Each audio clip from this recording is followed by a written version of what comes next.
wraps up a sunny day of racing here at Penrith Whitewater Stadium as the Australian Open 2012 edition comes to a close, and what a great day of finals. We started out with the men's K1 and saw Sebastian Schubert just measure a run to perfection, no mistakes. He took the title ahead of Peter Kauser, the current world champion, who looked like he was on fire. Just a small error at the bottom of his run cost him the win.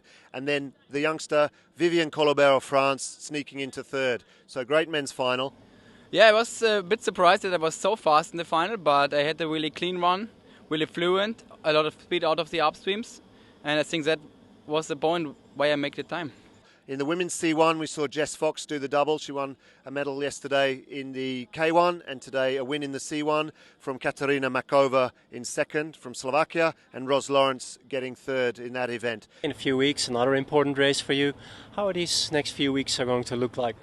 It'll be back to routine, back to normal, and I guess I'll approach the next race the same way, knowing I've still maybe got a bit less pressure, but it's not a done deal yet, and there's still, it's still pretty open, and I've still got to win another race to secure a spot, so it's still quite tough, the road ahead, but We'll see.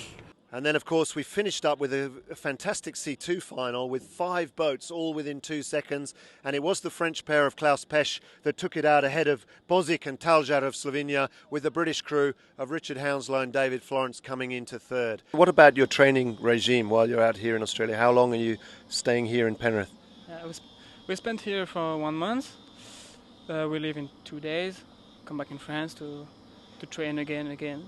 And I think it's a good preparation to come here because the sun is shining.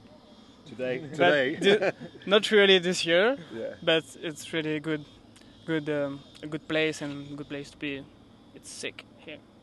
And as we draw the curtains on the Australian Open, we look forward quickly to the Oceania Open in 2 weeks' time, which will be another international event filled with about 20 countries, the best athletes from around the world staying here in Australia for another exciting race, and of course the conclusion of the Australian team selection trials to pick the single boat in each category to go to London 2012.